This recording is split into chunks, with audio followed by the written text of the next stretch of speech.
தனபாலங்கிறவர் யாகவா முனிவர் ப்ரொடக்ஷன், யாகவா ப்ரொடக்ஷன்ஸ்ல ஞானப்பறவை என்று ஒரு படம், தமிழ் படம் எடுத்தாங்க. அதுல சிவாஜி அவர்கள் அந்த யாகவா முனிவர் கேரக்டர் நடிச்சார்.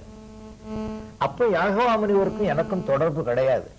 அப்பொழுது அவர் சொல்லி இருக்கிறார், சிவாஜிக்கு டி.எம். சௌந்தரராஜனை கூட்டி வந்து பாட செய்யுங்கோ அப்படின்னு சொல்லியிருக்கார். எம்.எஸ். விஸ்வநாதன் ஹாஸ்பிட்டல்ல கடந்த போது தினமும் வந்து என்ன பார்த்துக்கிட்டு இருந்தவர். இப்ப அந்த பாட்டு ட்ராக் எடுத்துட்டாங்க. விஜயா ஸ்டுடியோவில் போயிருக்கேன்.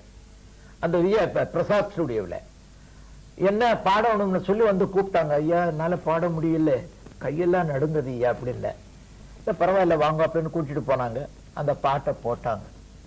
போட்டு அண்ணன் இந்த பாட்டை தான் நீங்க பாடுறீங்கன்னுட்டு ஒரு 5 கட்ட சுத்தி அது அந்த பாட்டை அவர் சொல்லி கொடுக்கிறார். ஆணவம் கொள்ளாதே ஞான பெண்ணே அனைத்தும் இப்படி எல்லாம் பாடிக்கிட்டு இருந்தீங்க, இப்படி ஆயிட்டீங்களேயா வருத்தப்பட்டார். சரி தெய்வ சோதனை இது அப்படின்ட்டு நான் வெளியே வந்துட்டேன். அப்புறம் ஒரு நாள் போய் எடுத்துக்கிறோம், குரல் நல்லா வரட்டும் அப்படின்ட்டாங்க. வெளியே வந்த உடனே வியட்நாம் சுந்தரம் அவர்கள் அந்த படத்தினுடைய டைரக்டர் யாகவா முனிவருடைய படம் ஒண்ணு கொடுத்தாங்க. ஐயா இதை பாக்கெட்ல வச்சுக்கிறீங்க, நாளைக்கு நீங்க அந்த யாகவா முனிவரை பாக்குறீங்க, பார்த்ததுக்கு அப்புறம் இதே பாட்டை நீங்க பாட போறீங்க அப்படின்னு அவர் சொன்னார். இனி என்னையா நான் பாட போறேன், குரல் எல்லாம் போச்சு அப்படின்னு வருத்தப்பட்டேன். மறுநாள் வியட்நாம் சுந்தரராஜா வந்து அந்த ஏர் கண்டிஷன் கார் ஒண்ணு வந்தது, அதுல ஏறி மேடவாக்கத்துக்கு போனேன். அவருடைய ஆசிரமத்துல போன உடனே ஒரு ரூம்ல திண்டி மெத்தை எல்லாம் போட்டு வச்சிருக்காங்க, ஒரு பெஞ்ச் இருக்கு, 4 சேர் போட்டு வச்சிருக்காங்க. ஐயா நீங்க போய் எங்க உட்காருங்கய்யா அப்படின்னுட்டாங்க. இப்ப வருவாரு அப்படின்ட்டு உடனே ஒரு பெஞ்சு மேல போய் என்னுடைய அசிஸ்டண்டோட போய் உட்கார்ந்துக்கிட்டு இந்த கைகாலெல்லாம் நடுங்கிட்டே இருக்கு, உட்கார்ந்துட்டு இருக்கேன். அப்போ யாகவா முனிவரை முத பாக்குறேன். ஒரு பட்டிக்காட்டு ஆளு மாதிரி ஒரு வயசானவர், ஒரு அரக்கை சட்டை கதர்ல போட்டுக்கிட்டு மேல ஒரு துண்டை போட்டுட்டு கையில ஒரு சிகரெட், அந்த சிகரெட்டு குடிச்சுக்கிட்டே வந்தாரு. என்னப்பா சௌந்தரா உன்னால பாட முடியலையாமே அப்படின்னு கேட்கிறாரு. அவருடைய குரல்ல இப்ப நான் பேசுறேன். இது மாதிரிதான் அப்படியே அவர் குரல்ல கேட்டீங்கன்னா எம்.ஆர். ராதா ஞாபகம் வந்துடும், அப்படியே இருக்கும் அந்த குரல். நான் கை நடுங்கிட்டு இருக்கிறதாலும் காமிச்சேன், என்ன பார்த்தாரு. என்னப்பா ஒரு 10 நிமிஷத்துல போக்கிடலாம், நாளைக்கு போய் அந்த பாட்டை நீ பாடிடலாம் அப்படின்னு சர்வசாதாரணமா சொல்றாரு. நீ முத்தின விதை, உனக்கு பிறவி கிடையாது, வருங்கால சித்த புருஷன், நீ அந்த திண்டி மெத்தையில உட்காரு அப்படின்னார். அந்த திண்டி மெத்தையில உட்கார்ந்துட்டு ஒரு சேர்ல உட்கார்ந்துட்டார். மனிதன் தர்மம் செய்து வாழுகிறான் பிறவி இல்லாமல் இருப்பதற்காக. தர்மம் செய்தால் தான் அவன் பிறவி இல்லாமல் இருக்கும். தர்மம் செய்தவன் தான் உயர்ந்தவன், தர்மம் செய்யாதவன் எல்லாம் மடையர்கள், அவ்வளவுதான். அவங்க திரும்பி திரும்பி பிறந்துகிட்டு இருப்பாங்க, இறந்துகிட்டு இருப்பாங்க அப்படின்னு சொல்லிட்டு, ஒரு மரம் தர்மம் செய்கிறது தெரியுமான்னு கேட்டார். எப்படி ஐயா அப்படின்னு. பூமியில இருக்கிற அந்த அக்னியும் வாட்டரும் அதுல இருக்கிற மூலப்பொருள்கள் மண்ணையும் அதுல இருந்து உற்பத்தியாகி வருகிறது ஒரு மரம். விதையில் இருந்த மரம் வந்து அடிமரம் பெருசானவுடனே அது என்ன செய்கிறது, இலைகளை கொடுக்கிறது, முதலில் மலர்களை கொடுக்கிறது, மலர்கள்ல தேனையும் கொடுக்கிறது. இந்த தேன் இருக்கிறது என்பதை தெரிந்து கொண்டு தேனி வந்து கொண்டு போகிறது, கூடு கட்டுகிறது. இந்த மனிதன் வருகிறான், இந்த அழகான மலர்களை படிச்சு தன் பொண்டாட்டி தலையில வச்சுக்கிட்டு வேடிக்கை பார்க்கிறான்.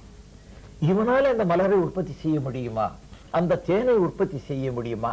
மற்றவர்களுக்கு தர்மம் செய்யணுங்கிற எண்ணம் இல்லை. மரத்தடியில வெயிலில் சுத்தி விட்டு நிழலில் வருகிறான். அவன் விடக்கூடிய அந்த கரிமல வாயுவை எடுத்துக்கொண்டு பிராணவாயுவை கொடுக்கிறது மரம். அதன் பிறகு காய்களை கொடுக்கிறது. இவன் வீட்டுல கொண்டு போய் பறிச்சுக்கிட்டு ஊறுகாய் போட்டு சாப்பிடறாங்க. கனியை கொடுக்கிறது, அதையும் திங்கிறான்.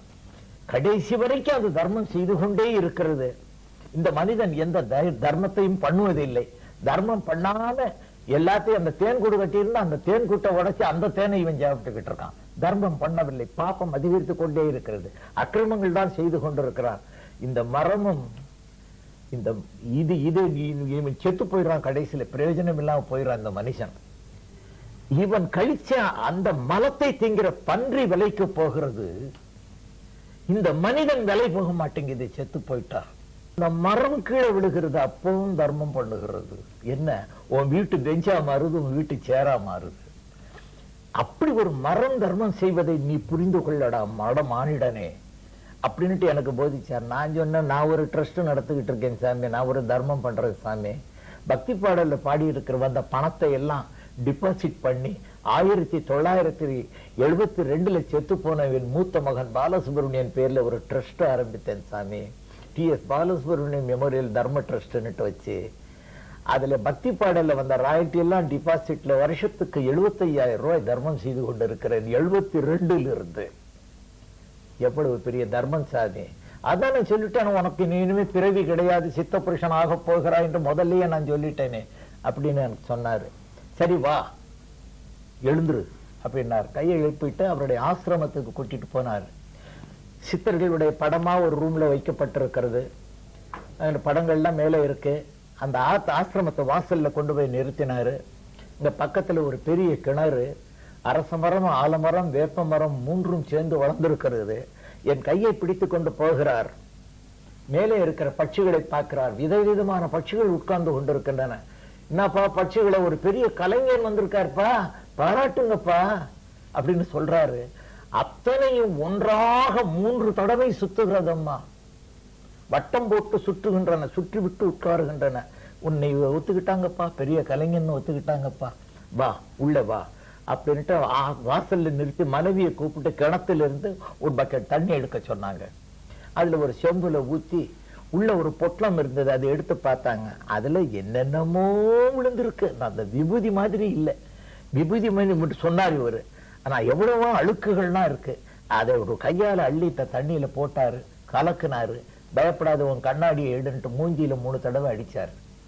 அடிச்ச உடனே நமஸ்காரம் போட்டுக்கிட்டே நிக்கிறேன்னா, இந்த குடி அப்படின்னு குடிக்கிறார். எவ்வளவு அழுக்கான விபூதியை கலங்கி கொடுத்தாரு. மலை தீர்த்த மாதிரி இருந்ததம்மா. அது 3 தடவை நான் குடிச்சம்மா. அதை சரி என் காலில் ஊத்திட்டார். பாக்கிய தொடச்சிக்காம உள்ள வந்து உட்காரு அப்படின்னா, அந்த வரிசையா சேரு அந்த கார்னர்ல அவர் உட்கார்ந்து இருக்காரு, நான் இந்த கார்னர்ல உட்கார்ந்துட்டேன். உட்கார்ந்த உடனே வலம்புரி ஜான் அவர்கள் இவரை பத்தி எழுதியிருக்கார், யாகவா முனிவரை பத்தி. இது இவ்வளவு பெரிய புஸ்தகம். அதை ஒரு பையன்கிட்ட கொடுத்து அவர்கிட்ட படிக்கட்டும் அப்படின்னார். அது வந்தது, அதை எடுத்து படிச்சு பார்த்தேன். படிச்சு பார்த்தா தமிழ் தான், ஆனா அதுல இருக்கிற வார்த்தைகளை புரிந்து கொள்ள முடியவில்லை. அது ஒரு கடுமையான சொற்களாக இருக்கிறது. தமிழ் அர்த்தம் புரியல எனக்கு. ஐயா எனக்கு புரியலையா அப்படின்னு சொன்னேன். அப்படியா வா அப்படின்னார். எந்திரிச்சு அந்த புஸ்தகத்தை கொண்டு போய் அவர்கிட்ட கொடுத்துட்டு நிக்கிறேன். எத்தனையோ புலவர்களை இங்க வர சொல்லி கூப்பிடுறேன், இதெல்லாம் படிச்சு சொல்லுங்கப்பான்னுட்டு ஒரு பயலும் வரமாட்டேங்கிறான் அப்படின்னு அவர் சொல்லிவிட்டு, உனக்கும் புரியலையாக்கும்.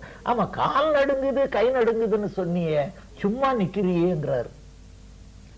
நான் கையை ஆட்டி பாக்குறேம்மா, சாதாரணமா இருக்குமா, கால் நடுங்கல்லம்மா, நல்லா இருக்குமா. உடனே ஒரு முருகன் பாடல் அவரை வச்சுக்கிட்டு, பகவானே அப்படின்னு காலில் விழுந்துட்டு, எத்தனை முறைகள் பார்த்தாலும் இனிக்கிதையா உருவம், இந்த குரல்ல பாட வந்துருச்சுமா. உடம்பெல்லாம் இப்ப நினைச்சாலும் இப்ப நெரிக்குதுமா. சரியா போச்சுல்ல, நாளைக்கு போய் பாடு. வந்துட்டேன். எம்எஸ்சி ஐயா கிட்ட வந்து போலீஸ் போய் உட்கார்ந்தேன். பாடுவோம்னே அப்படின்னுட்டு அவர் சொல்லி கொடுக்கறாரு. ஜம்முன்னு பாடுறேன். நான் என்னன்னு ஆச்சரியமா இருக்கு. முந்தா நாள் வந்து தவிச்சிங்க, இப்படி பாடுறீங்களே. யாகவா முனிவரை போய் பார்த்தேன் ஐயா. அவர் சொன்னார், நீங்க சித்த புருஷனாக போறீங்க, இப்ப நல்லா இருப்பீங்க அப்படின்னு வாழ்த்தினாரு. நானும் போயிட்டு வந்தேன் ஐயா அப்படின்னு அவரும் சொன்னார். சரி என்னட்டு பார்த்து, ஐயா டிஎம்எஸ் பாடி இருக்கிற முதல்ல ஒரு பாட்டு பாடி இருக்காரு, அது என் உடல்நிலை இப்ப எப்படி இருக்கோ அதுக்கு தகுந்த பொருத்தமா இருக்கு. இப்ப அதை நான் ஈஸியா நடிக்க முடியும். 2வது அவர் பாடி இருக்காரு, பழைய சிவாஜிக்கு பாடி இருக்காரு, அது இப்ப நமக்கு ஒத்து வராது இது அப்படின்னு சொல்லி முதல்ல பாடின டேக் தான். அப்புறம் இந்த ஞானப்பறவை படத்துல நீங்க அத்தனை பேரும் அந்த பாட்டை கேட்டீங்க. ஆணவம் கொள்ளாத ஞான பெண்ணே, அனைத்தும் அறிந்தவன் ஞான பெண்ணே படத்துல அப்படியே எல்லாம் சொல்லிக்கிட்டு பாடிக்கிட்டே போவாரு. அது மாதிரி எல்லாம் வந்து ஒரு யாகவா முனிவருடைய அன்னைக்கு அவருடைய அனுகிரகத்தினாலேதான் இந்த வயதிலையும் நான் கச்சேரி பண்ணிட்டு இருக்கேன், பாடிக்கொண்டே இருக்கிறேன். அப்பேற்பட்ட ஒரு மகானம் அவரு. அதனாலதான் அவரை வந்து எப்போதும் நான் பூஜை பண்ணிட்டு இருக்கேன். முருகப்பெருமான் தான் என் உள்ளத்திலே இருக்காரு, அந்த வடிவிலே தான் யாகவ முனிவர் இருந்து கொண்டிருக்கிறாருங்கிற நம்பிக்கையில இருக்கேன்.